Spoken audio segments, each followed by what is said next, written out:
Thank you for joining us. I'm here with Brian Lees. I'm Amanda Acevedo with Houghton Mifflin Harcourt, and we're here today to talk to Brian. So I'm sure you know him since you're in this session, but just in case, I'm going to give him a quick introduction and then we'll let him chat. So Brian Lees is the Caldecott Honor-winning author illustrator of the New York Times bestsellers Bats at the Beach, Bats at the Library, Bats at the Ballgame, and Bats in the Band. He has written and illustrated more than 20 books for children. Born in Princeton, New Jersey, Brian lives on the South Shore of Massachusetts with his family. Hello, Brian. Good afternoon or good morning, depending on where we are. Thanks so much, everybody, for joining. Yeah, so Brian, you have a new book coming out this summer. That is Little Bat Goes to Night School, returning to the bat world. So can you tell us a little bit about that book? Yeah, well, excited about this. Little Bat is a character who showed up in my other Bat books, and he was always sort of an Easter egg. You can see I got to get the glare off here. You can see he's on the cover in the lower right of all four of the Bat books that I had done previously. And he was never had a speaking part. I never gave him a name, but for me, he has always been Little Bat. And I just started thinking that he needed to come out with some stories of his own because he'd always been kind of in the background. And it's a fun thing for students to look at, and children to look at when they're reading the other books. But he just seemed kind of a natural for his own stories. So yeah, Little Bat in Night School, he is off to school. And of course it is nighttime, and it's a story where he's really excited about it. So it's not one of those fear of school type stories, but he's eager to meet all the other bats because he perceives it as being only bats at school. And when he gets there, he's got a little bit of a curve thrown to him because there are only two other bats, and they're already playing with each other.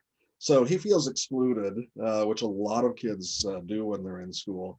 And he flies off to a coat cubby and discovers a new friend there named Ophelia, who's an opossum. And they both sort of share the shyness of the moment and become friends and ultimately have a great night at night school.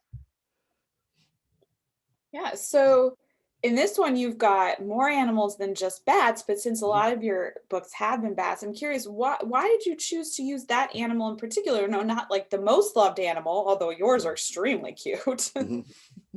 Well, the whole bat thing was kind of a surprise. I mean, when I'm in schools, I always tell working with students, I always tell them to pay attention to what's around them. Keep your eyes open, stay curious. And the whole bat thing started for me with bats at the beach. And this book was sparked by my daughter, who's now 25, but when she was in second grade, we were having a morning trying to get her ready for school, and things were kind of not going the way we wanted them to. And I came upstairs to help her out and get ready. And she dragged me into the guest room, next room over here, and pointed at some frost on the window and made a sort of a bumpy pattern. And she said, "Look, Daddy, it's a bat with sea foam." Now, she knows about sea foam because we live 5 minutes away from the Atlantic Ocean here in Massachusetts. But I looked at the window and it did look like the outline of a pair of ears and a pair of outstretched wings and then some foamy ocean waves. And I thought, that sounds like a story. And so I'm not sure what I was planning on doing that day, but as soon as we got her on the school bus, I sat down and started to write what became Bats at the Beach.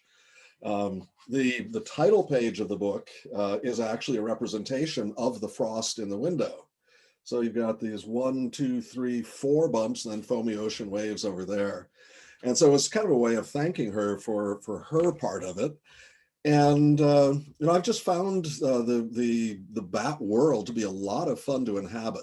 I mean, they are obviously, in real terms, they are very useful creatures. We would be doing a lot of slapping of bugs if we didn't have the mosquito. I mean, if we didn't have the bats to eat mosquitoes. And I understand in times that I've been in Austin, my favorite Texan city, that that some of the bats on the Congress Avenue Bridge will fly something like 50 miles to eat the bugs that are pests on fields in the area. So they're really useful critters. And I don't know, I just enjoy them. As a kid, I used to lie on the lawn looking up in summertime, as the sun went down, watch the bats fly overhead. You'd toss pieces of gravel up and they would swoop around them several times till they echolocated and realized it wasn't actual food. So I've always sort of had a history with bats. Oh, that's really fun. I love the story of the origins. That's so cool. Yeah. Ideas really can come from anywhere. Yeah. Which so which so now once you'd done that first bat book, Mhm. what kind of led to the others then? I'm curious. Well, the funny thing is that the whole bat series really grew organically. I had really intended Bats on the Beach to be a one-off. It's just this fun story about bats spending a night at the beach. But as I was doing school visits afterwards, I was hearing, sadly, a lot of boys saying, "Ooh, I don't read." And I come from very much a strong reading family. And so it's like, mother's milk, it's reading. And I was sort of thinking about that. And then one of my local librarians said to me, I probably shouldn't tell you this, but we had a bat here in the library once. And light went off in my head and said, okay, I'm going to do a sort of a love letter to reading. And the bats, they don't have many opportunities to get into libraries. So I would think that the bat night at the library would be a really, really special thing for them. And so that was a lot of fun to do, to sort of really do a love letter to reading, but bats. I love that one. I love the illustrations in it. So great. Thanks. So this book, though, like you said, kind of goes beyond just the bats. So in this Mhm. new expanded universe, Yeah. which animal was your favorite to draw? Well, when Little Bat gets to school, he discovers, as I was saying earlier, that it's not just bats. That the bats are actually the minority. His teacher is a raccoon, and then the other students are a pair of young raccoons and a pair of owlets, so young owls, and a ferret who loves cephalopods. And I think my favorite of them, the new characters, are the owls, because they appear to be really surly.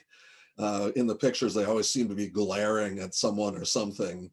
So I just sort of picture them as a pair of twins, set of twins who are both very, very close, but also very competitive with each other. That's fun. So it was I fun just want to expand that, to go beyond the bats to more nocturnal animals. Yeah. yeah. So I just wanted to remind people that if you have questions, please feel free to put them in the chat and we'll get those asked. Um, so I was just also curious. So Little Bat has these very distinctive floaties on his arms that he wears. Yes. Very cute. Why did you choose to do that fun little touch? Well, when I did Bats at the Beach, again, that was something that sort of built up over time. When I did Bats at the Beach, I decided that I wanted to tell a story in pictures about a little bat who feels somewhat left out. So if you go through the story, most of the time when you see Little Bat, he's struggling to keep up with the older bats. And as a younger sibling, I remember what that's like, and just trying to do the things that the older kids are doing. And in order to recognize him as a specific bat in page to page to page, I thought he needed something to wear. Maybe it was a bathing suit, but then because he's little, I thought a pair of bright yellow floaties were the thing. So he has his floaties and Bats at the Beach, and then when I brought him back for Bats at the library, I made the decision to keep him in the floaties. And a lot of kids in schools will ask, well, why is he wearing floaties in the library? That's not appropriate. And what I'll do then is I'll say, but have you ever seen a little girl in the grocery store in a princess dress, and you know that it's not a birthday party day? And you can tell it isn't because the neckline, she's been sort of chewing on, and it's a little crusty, and part of the tulle is pulling off at the side, but she loves it. And absolutely just is going to wear that every day that her parents let her.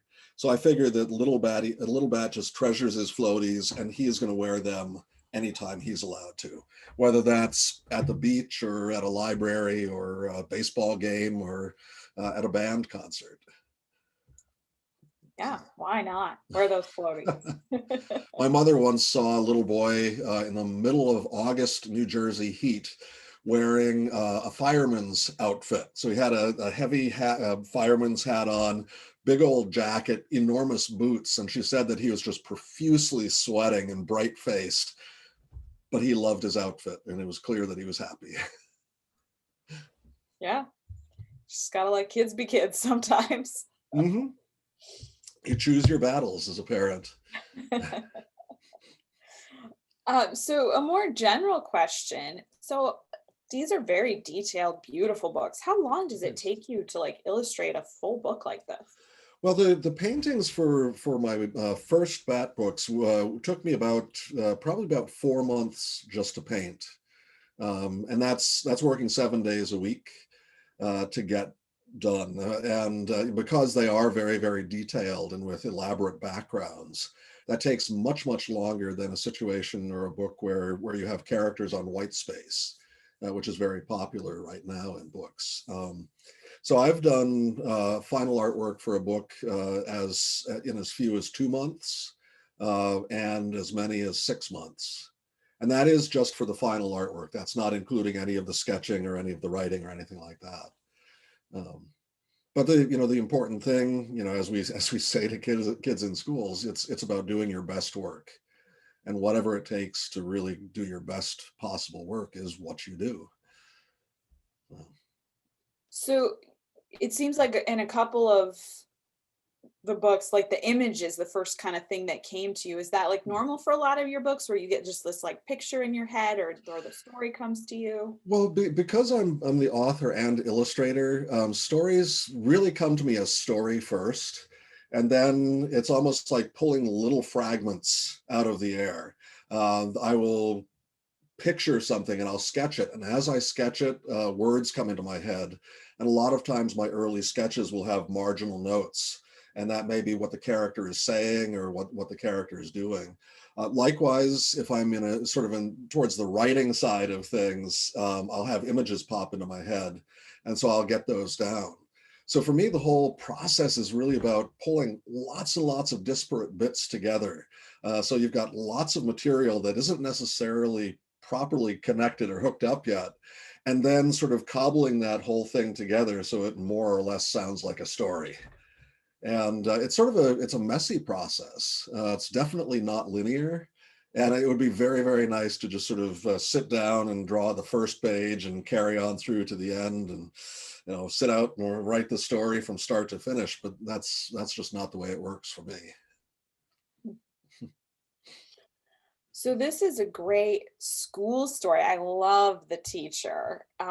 Did you and this book is dedicated to teachers. Did you have Yeah. a particular inspiration behind that? Well, I come from a line of teachers. I really see teaching as one of the highest callings there is because, that's creating the future. And I know that it's sort of easy to slip into cliche about that, but it's absolutely true, which is that, we are training the kids who will run the country one day. It's also really fun in schools to, when I'm visiting, to tell kids that someday they're going to be running the country, because nobody's ever really told second graders that before. And the shocked look on the face, I am, how do I do that? But, for me, I had lots and lots of great teachers growing up, but my mom was a high school English teacher, and my grandmother was a teacher. And so, I sort of have profound respect for the profession and for the people. I think that they're some of the friendliest and funniest people in the world. Yeah, my parents are teachers too, so Mhm. I Yeah, love a good school story. yeah, yeah. But since this is also a librarian show, how Mhm. about any great librarian stories from your childhood or from your authorial experience? Yeah, well, when I was in third grade, I actually stopped reading. And so my reading life was really saved by my local children's librarian and my mother, the English teacher. And when I was growing up, a lot of the books for boys seemed to be really sort of how to build things books. There weren't a lot of great stories that I was into. I mean, I was not really into the sports books. And so all of a sudden, the place that I had loved, the library, the children's room, sort of became this like vast train station with a bunch of strangers in it. And I was being called on to go and meet somebody. And it just seemed overwhelming to me. And so my mom was terrified, or and horrified that I had stopped reading. And so she enlisted our local children's librarian in Princeton, New Jersey, and together, she took me around to shelves and offered things that she thought I might like. My mom had a really great suggestion, which was, if I can't find a book, choose a whole shelf randomly. So this single section of shelf, and then go down every single spine in just that one section and see if I can find a book that I would like. 100% of the time, I could always find something. It was a question of sort of narrowing the choices down a little bit for me to be able to find it, because otherwise it was just too overwhelming. Another thing that I was told was, always give a book 30 pages. And if the author hasn't captured you in those first 30 pages, it's the author's fault, not yours, and you can put it down. And that was kind of an important thing, to be given the permission to put a book down if you didn't like it, because sometimes there are these pressures that you have to get through it, and to be able to say, well, I get to choose what I want to read, and if I don't like it, I simply don't like it, and that's okay. That made a big difference. So with that, my parents also signed me up for a book club, the Happy Hollisters, which was this 1950s. Oh, I see somebody recognizes the Happy Hollisters. It was a 1950s series of these very extremely white people. And this big family, and they solve all these mysteries. And about, I think, every 2 weeks, I got a copy in the mail. And so for me, that was really magical. First of all, mail for me. Second of all, books that I could keep. And the combination of those, I literally still have every single Happy Hollister's book that I ever had. And I have the little brass bookshelf, which is probably more valuable than any of the books. But the combination of all that sort of made me a reader again, and I haven't stopped since. I can't imagine what life would be like. To me, life without books is like trying to explain to somebody who only sees black and white, what color is. How could you live life without rich blue and rich red? How can you live life without being transported by story? So Yeah, I love that. Julie in the chat says she loved the Happy Hollisters, and I did too. I don't know how I ended up reading those, but I uh-huh. did. So we've got some got some fans here, but they are very white. I mean, extremely sort of 1950s uh, traditional family unit with many, many, many children and a dog. So Gotta have a dog. yeah. So this kind of goes along with it, and maybe the answer is the same. But so, are there any other books from your childhood that influenced how you write or what you write about? Oh, absolutely. I mean, there were so many really wonderful ones. I actually pulled some of them here so I can hold them up. This one, called The Wonderful Treehouse, was illustrated by Harry Devlin. And I don't know if anybody attending here knows the Cranberry books, Cranberry Christmas, Cranberry Thanksgiving. He and Harry Devlin and his wife Wendy co-authored and illustrated this whole series of books. But this one was about a boy imagining what kind of treehouse would be right for him. And I just loved these illustrations as a boy. And the idea that perhaps this boy could build a castle in a tree.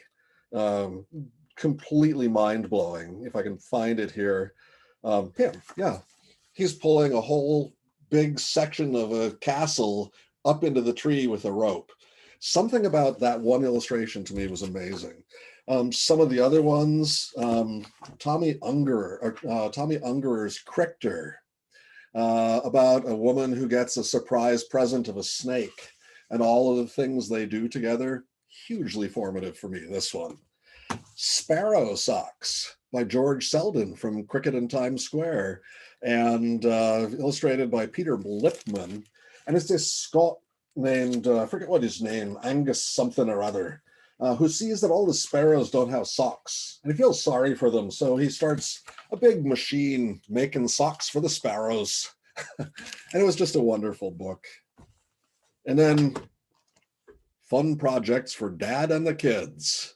This was a how to build book, David Stiles, and it's now been put out again as fun projects for parents and kids. But it had all these amazing things that you could build, like a Hansel and Gretel witch house. And so I would just pore over this book, planning things that I could build. So many. I mean, Go Dog Go. The illustration at the end of the party with all of the dogs actually standing on the tree canopy and sort of popping up out with hands with ice cream and things like, just great stuff. I mean, there are so many good books from that time, and then there are so many great books being published now. You know, it really feels kind of like we're in a golden era again of children's literature. What are some of your favorites of the last couple years? Oh gosh. Well, of chapter books, I absolutely adored The War That Saved My Life.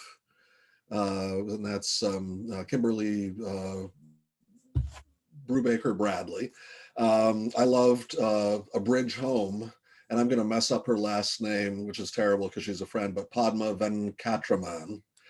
Um, uh, I'm actually terrible with, what are your top tens on things. Sorry to put you on the spot. No, it's okay. But those were two of the ones that I sort of read during the pandemic that for me were really transportive. Yeah. Yeah, I love seeing someone else love Crichter. I had that book when I was a kid. And Did you? I hate snakes, and that one is Mm-hmm. a favorite still. Yeah, that inspired a whole love of snakes for me. At one point, I wanted to be a herpetologist, not really knowing what that meant, except you got to be around snakes. Uh, Not something I'd like to do now. So you made a lot of people are scared of bats, and you make those very cute. Do you see a snake book in your future where you make people fall in love with them all over again? Yeah, I kind of would love to do a snake book, because actually when I was in third and fourth grade, I wrote a whole series of stories about a snake based on a rubber snake that I had. So it'd be nice to bring him into the the actual published fold someday, but we'll see. Yeah, it's a fun idea. And I mean, a lot of Uh, people assume that if you've done a lot of bat books, that bats must be your very favorite animal. And as I tell students in schools who always want to know if they're my favorite animal, armadillos are actually my favorite animals. And last couple of times I've been in Texas, I've kind of haunted gift stores looking for a stuffed armadillo, but I could never quite bring myself to bring one home. Someday I've got to do an armadillo story, though. you definitely should. Well, you did one of yours that's not bats that I love is Gator Dad. So did alligators for that one and made them pretty cute too. Yeah. Well, I think, within your own species, you're going to find critters who are tremendously attractive to you. So, if you're living in the world of alligators, why not? Why not? So is there something that you really wish people knew about the life of being an author illustrator? Oh, well, I mean, I think that librarians probably all know that most authors and illustrators are normal people and not magical beings. Um, if people have had authors to their school, they know that authors have exactly the same hopes and dreams and fears as everybody else. I think that's one thing that always is interesting about being in schools is that kids a lot of times are encouraged to really sort of see authors as being these magical creatures, and to me that's almost doing a disservice to the kids, because that's putting authors way up here, and authors are simply people who make stories and get them published. And so as a kid, you may not see that in yourself. You may not think, my gosh, I could ever do that. I could never do that myself. So I try to, when I'm in schools, climb off the pedestal as much as possible, and get kids to realize it's all about practice. That's actually a line in Little Bat in Night School, where Little Bat is working with clay with his opossum friend Ophelia, and the two of them are having a great time making these lumpy little sculptures. And then Little Bat looks over and sees that the ferret in the class has created this vast equestrian statue, and Little Bat is crushed because he thinks now that he stinks in comparison. And the ferret says, no, but I've been doing this longer than you have. Practice makes. And then Ophelia and Little Bat both grown perfect. The ferret says, no, better. That's what makes it exciting. If you practice, you get better.